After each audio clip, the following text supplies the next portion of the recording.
October 25, 1999. A private jet climbs into the morning sky over Florida. 25 minutes later, it goes silent. Just 25 minutes into the flight, when the plane was just northwest of Gainesville, Florida, controllers lost radio contact with the pilots. For the next 4 hours, military fighters will chase a ghost plane carrying one of America's most beloved athletes, powerless to stop what's already happened inside. I was basically flying about 50 feet away from the Learjet at the time, and it was just a very disheartening feeling to be that close and recognize those people in that aircraft were in distress and I couldn't do anything to help them. This is the story of the day golf lost its soul. If you walked onto a golf course in the 1990s and saw a man wearing knickerbockers, argyle socks, and a flat cap like he'd stepped out of a 1920s photograph, you just found Payne Stewart. Born in Springfield, Missouri in 1957, Stewart didn't just play golf, he performed it. His father Bill had competed in the 1955 U.S. Open, passing a love for the game to his son. Young Payne attended Southern Methodist University on a golf scholarship before turning professional in 1979. Success didn't come immediately. Stewart spent years playing in Asia before earning his PGA Tour card in 1981. When he broke through, he brought more than talent. He brought personality. While other golfers dressed conservatively, Stewart wore +4s and Tam O'Shanter caps that made him instantly recognizable. But beneath the flashy clothing was a fierce competitor with a pure golf swing and emotional openness rare in professional sports. Stewart won his first major at the 1989 PGA Championship, coming from 6 shots behind on the final day. He captured the 1991 U.S. Open after a playoff. But 1998 nearly broke him when he blew a 4-shot lead at Olympic Club. He didn't win again for 4 years. Then something changed in 1999. Stewart found what he called peace, crediting strengthened religious faith. He won at Pebble Beach, ending his drought. The real validation came in June at Pinehurst. The 1999 U.S. Open became an instant classic. Stewart, at 42, competed against younger stars like Tiger Woods, Phil Mickelson, and David Duval. He averaged just 267 yards off the tee, but Pinehurst rewarded precision over power. Going into the final round, Stewart and Mickelson were tied. On the 17th hole, Stewart stuck his approach to 4 feet. Mickelson answered to 6 feet. The crowd noise was so intense, Woods had to wait for it to die down. Someone described it as feeling like an earthquake. Then came the 18th. Mickelson reached the green in 2, 25 feet away. Stewart, after finding trouble, pitched to 15 feet. Mickelson's wife was in Arizona about to give birth. If Stewart missed, they'd play Monday, and Mickelson might withdraw. The pressure was enormous. Mickelson putted first, stopping 1 inch right. Now Stewart faced a 15-foot uphill par putt to win. He struck the putt. It rolled up and disappeared. Stewart's right leg kicked back, arms extended, creating the iconic pose later immortalized in bronze. He rushed to Mickelson, taking his face in both hands, telling him the birth of his child would be far more important than golf. A month later, at the Ryder Cup in Brookline, Stewart was paired against Scotland's Colin Montgomerie. Throughout the afternoon, Montgomerie endured vicious abuse from American spectators.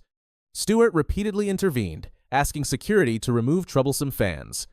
When they reached the 18th with the American victory secured and their match tied, Stewart conceded the match, a gesture Montgomerie never forgot. It was one of Payne Stewart's last public acts. The morning of October 25, 1999 began normally. Stewart kissed his wife Tracy and 2 children goodbye at their Orlando home. He was flying to Dallas for meetings about building a golf course, then continuing to Houston for the Tour Championship. At 9:19 a.m., the Learjet 35 lifted off. Captain Michael Kling, a former Air Force pilot, and First Officer Stephanie Bellegarrigue were at the controls.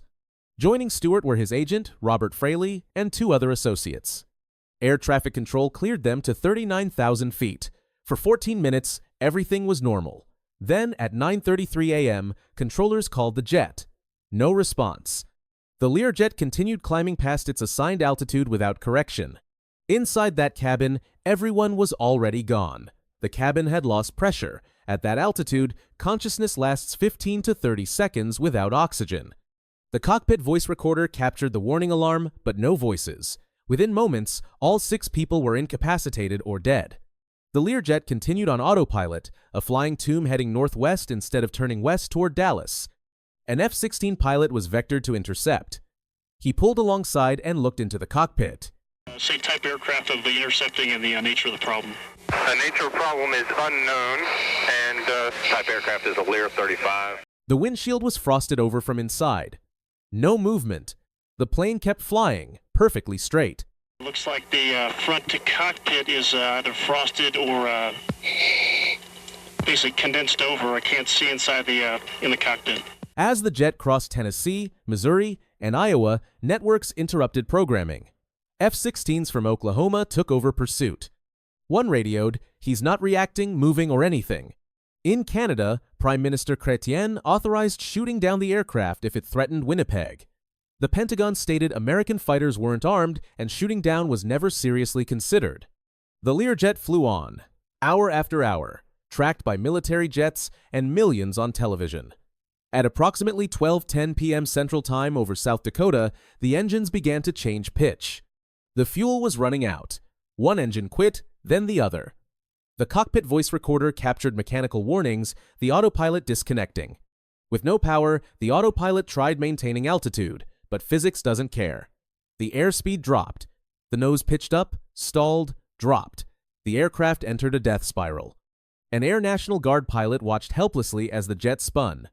The target is descending, and he is doing multiple rolls. Looks like he's out of control, he radioed.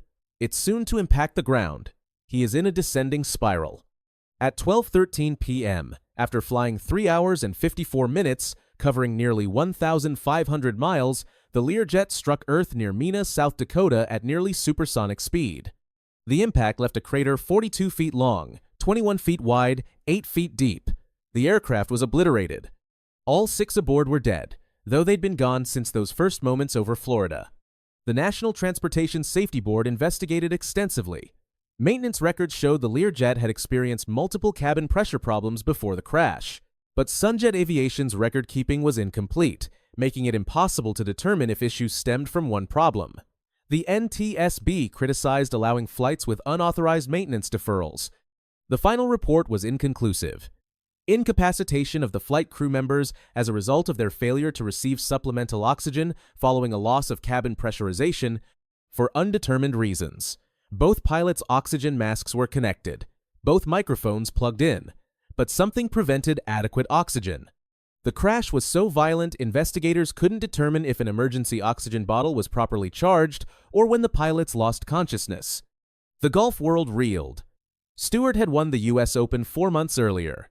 He was 42, ranked 8th in the world, 3rd on the year's money list. The Tour Championship proceeded in Houston but felt hollow. Stuart Appleby wore one of Stewart's signature outfits for the final round. Bob Estes hit his opening tee shot just 15 feet, the length of Stewart's winning putt. Most players wore knickers in tribute. The memorial service at First Baptist Church of Orlando drew everyone who mattered in golf. Speakers included Tracy Stewart and Paul Azinger. Tiger Woods, Phil Mickelson, Jack Nicklaus, Greg Norman, Davis Love III attended. Woods broke down at a press conference, struggling to process the loss. At the 2000 U.S. Open at Pebble Beach, where Stewart would have been defending champion, 21 fellow players stood on the beach and simultaneously hit balls into the Pacific Ocean, a 21-gun salute. The PGA Tour created the Payne Stewart Award in 2000, given annually to players demonstrating respect for golf's traditions, commitment to charity, and professional conduct. In 2001, Stewart was posthumously inducted into the World Golf Hall of Fame. At Pinehurst, a bronze statue stands behind the 18th green, forever capturing that victory pose. Sculptor Zenos Frudakis created it using photos and family input. The statue has become one of golf's most photographed monuments, a permanent reminder of triumph months before tragedy. John Hoffman, who owned the crash site land, worked with victims' families to create a memorial. They pulled a rock from the impact crater, engraved it with all 6 names and a Bible verse, and fenced off about an acre. Some of Stewart's ashes were scattered there. Stewart's son Aaron followed his father to play golf at SMU, winning 1 collegiate tournament. The legacy continues through the Payne Stewart Family Foundation. 25 years later, when golfers talk about Pinehurst, they cannot separate triumph from tragedy. That 15-foot putt, that iconic pose, exists forever alongside the memory of a ghost plane flying across America. Stewart often said in his final months he had peace he'd never known before, that he didn't understand how he'd lived so long without it. The plane crash didn't just take Payne Stewart from golf. It took a man at his peak, a father of two, a champion who had figured out how to balance fierce competitiveness with grace and sportsmanship. Someone who would wake Ryder Cup teammates blasting Bruce Springsteen's Born in the USA, who lifted a terminally ill child into a golf cart to meet Arnold Palmer and Fred Couples, who conceded a match to an opponent being abused by his own fans. The ghost plane flew nearly 4 hours while the world watched helplessly. When it fell from the sky, it left questions never fully answered and a void in golf never filled. The bronze statue at Pinehurst remains frozen in celebration, forever unaware of what comes next, a permanent reminder that triumph and tragedy can exist just months apart, and that sometimes there are no answers, only the terrible beauty of a moment preserved in time.